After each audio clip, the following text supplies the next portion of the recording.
আজকে যে টপিক নিয়ে কথা বলবো সেটার নাম হচ্ছে ভয়েস।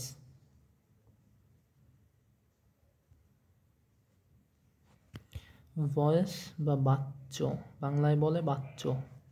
বাচ্য কি একটা বাক্যের বাক্যকে আমরা কিভাবে প্রকাশ করতেছি সেটা ডিপেন্ড করে এই বাচ্যের উপর, এবং বাচ্য কিভাবে মানে একটা বাক্য কিভাবে সম্পাদিত হচ্ছে। বাক্য দুইভাবে সম্পাদিত হইতে পারে, এর উপর ডিপেন্ড করে ভয়েসকে আমরা দুই ভাগে ভাগ করি। মানে ক্লাসিফিকেশনে দুইটা প্রকারভেদ আছে। একটা হচ্ছে অ্যাক্টিভ ভয়েস, মানে হচ্ছে কর্তৃবাচ্য,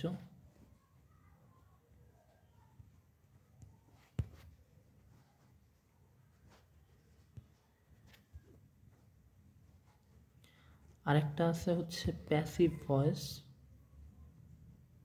বা কর্মবাচ্য।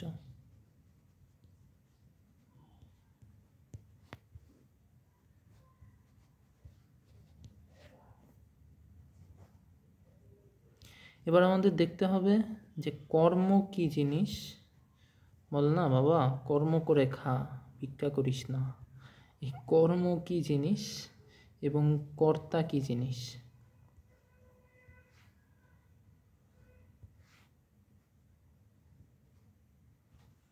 কর্মবাচ্য, এবার এটা হচ্ছে কর্তা, যেটাকে আমরা ইংলিশে বাক্যের মধ্যে সাবজেক্ট হিসেবে বলি। এটার বাংলা হচ্ছে মানে ইংলিশ হচ্ছে সাবজেক্ট, আর এটা হচ্ছে কর্ম, এটাকে আমরা বলি অবজেক্ট। তার মানে যখন কর্তা কোনো কাজ নিজে করে তখন সেটা কর্তৃবাচ্য, এবং যখন কর্মের উপর কোনো কাজ সম্পাদিত হয়, কর্মের উপর কোনো কাজ সম্পাদিত হয় তখন সেটা হচ্ছে কর্মবাচ্য। তার মানে কর্ম কিন্তু কাজ করে না, কর্মের উপর কাজটা সম্পাদিত হয়, কর্মের উপর কাজটা সম্পাদিত হয়। এবার দেখতে হবে কর্তা কি জিনিস। কর্তাকে একটা বাক্যের মধ্যে আমরা কর্তা বের করতে পারি একভাবে এবং কর্ম বের করতে পারি আরেকভাবে। তো আমরা এর এক্সাম্পল হিসেবে একটা বাক্য নিয়ে নেই। মনে কর তুই ফুটবল খেলিস, he plays football, he plays football.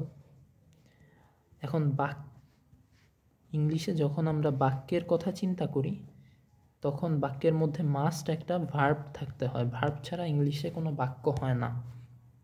তো এইখানে ভার্ব মানে ক্রিয়া, কাজ। এখানে কি কাজ করা হচ্ছে? খেলা করা হচ্ছে। হি প্লেস ফুটবল, তার মানে এখানে খেলা করা হচ্ছে। কে খেলতেছে? যে খেলতেছে সেই হচ্ছে বাক্যের কর্তা বা সাবজেক্ট। যে কাজটা করতেছে সেই হচ্ছে বাক্যের কর্তা বা সাবজেক্ট। তার মানে এখানে সে কাজটা করতেছে, তুই কাজটা করছিস, তার মানে তুই হচ্ছিস সেই বাক্যের সাবজেক্ট। আমরা কিভাবে পাইছি এই সাবজেক্টটা? আমরা এই ভার্বকে কোশ্চেন করছি, বাবা ফুটবল তো খেলতেছে কিন্তু কে খেলতেছে? তখন এই ভার্ব আমাকে বলছে যে সে খেলছে। তার মানে কে দ্বারা প্রশ্ন করে আমি সাবজেক্ট পাইছি। আবার আরেকটা বাক্য দেখ, যদি বলি the mango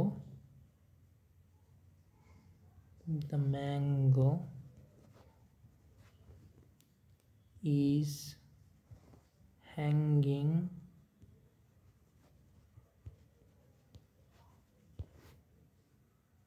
on the tree, hanging on the tree। একটা আম গাছে ঝুলে আছে। এখন এই জায়গায় ভার্ব কি? এই জায়গায় দুইটা ভার্ব আছে, একটা অক্সিলারি ভার্ব, আরেকটা আছে main verb. Auxiliary verb is, hanging, main verb. এখন হ্যাঙ্গিং মানে কি? ঝুলে থাকা। এখন আমি জিজ্ঞেস করতে পারি কি ঝুলে আছে? কি ঝুলে আছে? একটা আম ঝুলে আছে, মানে আমটি ঝুলে আছে। কোথায় ঝুলে আছে? গাছে ঝুলে আছে। কিন্তু আমটা তো ঝুলে আছে, তাই না? আমটা কি করে আছে? ঝুলে আছে। তো এখানে আমি প্রশ্ন করতেছি কি দ্বারা?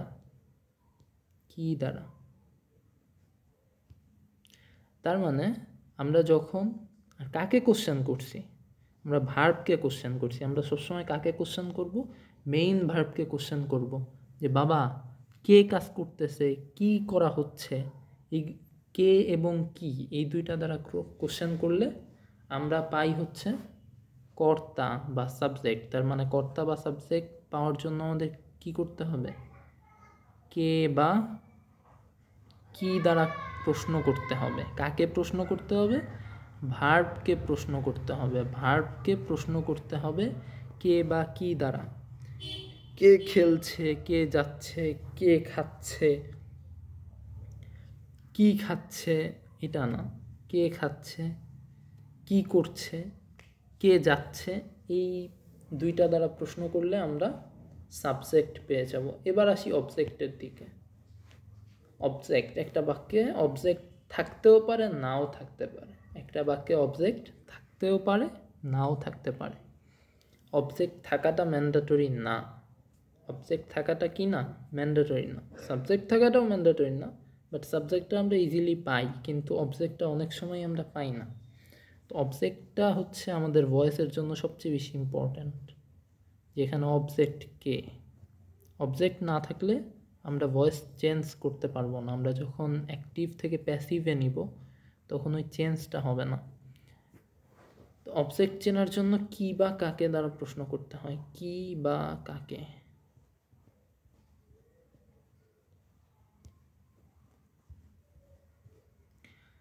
আমি কি বলছি? অবজেক্ট চেনার জন্য কি বা কাকে দ্বারা প্রশ্ন করতে হয়। খুব ভালো মতো মাথায় রাখবি, কি বা কাকে, কি বা কাকে, কি বা কাকে। কাকে প্রশ্ন করব? ভার্বকে প্রশ্ন করব। কাকে প্রশ্ন করব? ভার্বকে প্রশ্ন করব। এই জায়গায় দেখ, প্রথম সেন্টেন্সে এই জায়গায় বলছে ফুটবল খেলে, সে ফুটবল খেলে। কি খেলে? ফুটবল খেলে। কি খেলে? ফুটবল খেলে। তার মানে এখানে ফুটবলটা অবজেক্ট। ফুটবলটা কি? অবজেক্ট। আমরা অবজেক্ট চিনছি। এবার সেকেন্ড সেন্টেন্সে the mango is hanging on the tree. এইখানে আমি যদি হ্যাঙ্গিং হচ্ছে এখানে মেইন ভার্ব, হ্যাঙ্গিং কি? Main verb. আমি যদি হ্যাঙ্গিংকে বলি যে ঝুলে আছে, হ্যাঙ্গিং মানে কি? ঝুলে থাকা। কি ঝুলে আছে? দ্য ম্যাঙ্গো ঝুলে আছে। কিন্তু এটা কি আমার অবজেক্ট? না, এটা আমার অবজেক্ট না, এটা আমার সাবজেক্ট। এটা কি? সাবজেক্ট।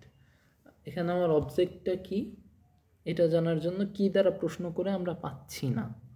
এবার দেখতে হবে অবজেক্টকে আরেকটা প্রশ্ন করা যায়, কাকে। তখন আবার প্রশ্ন করব কাকে ঝুলে আছে।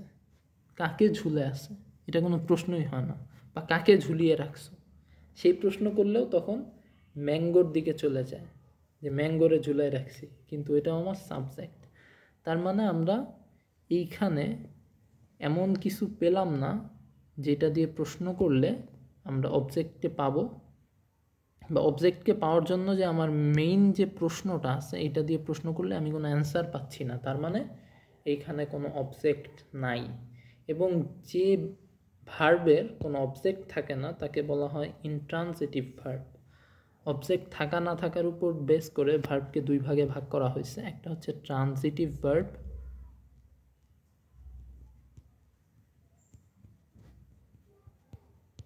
আর একটা intransitive verb.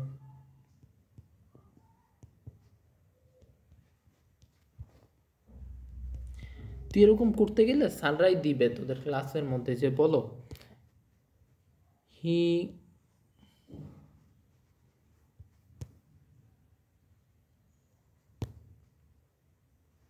goes to school.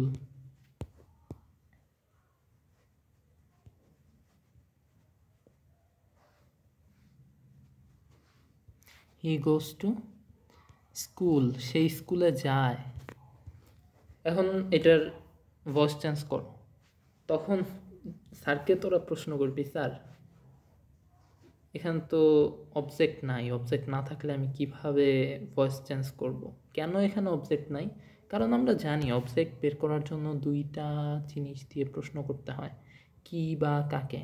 এখানে ভার্বকে, ভার্ব হচ্ছে গো, গো ভার্ব, ইএস যুক্ত হয়েছে থার্ড পারসন সিঙ্গুলার নাম্বার হওয়ার কারণে। এখন আমি এই গো ভার্বকে জিজ্ঞেস করব কি যায়, কি যায়। স্কুলে যে যায়, সে স্কুলে যায়, এখানে কি যাচ্ছে, কি দ্বারা প্রশ্ন করে পাচ্ছি না। কাকে যাচ্ছে, স্কুলে কাকে যাচ্ছে, স্কুলে কাকে যাচ্ছে এটার কোনো প্রশ্নই হয় না, এটা কোনো ভ্যালিড কোশ্চেন না। তখন আমরা এখানে সর্বসম্মতিক্রমে একটা ডিসিশনে আসতে পারি যে এখানে কোনো অবজেক্ট নাই, কোনো অবজেক্ট নেই।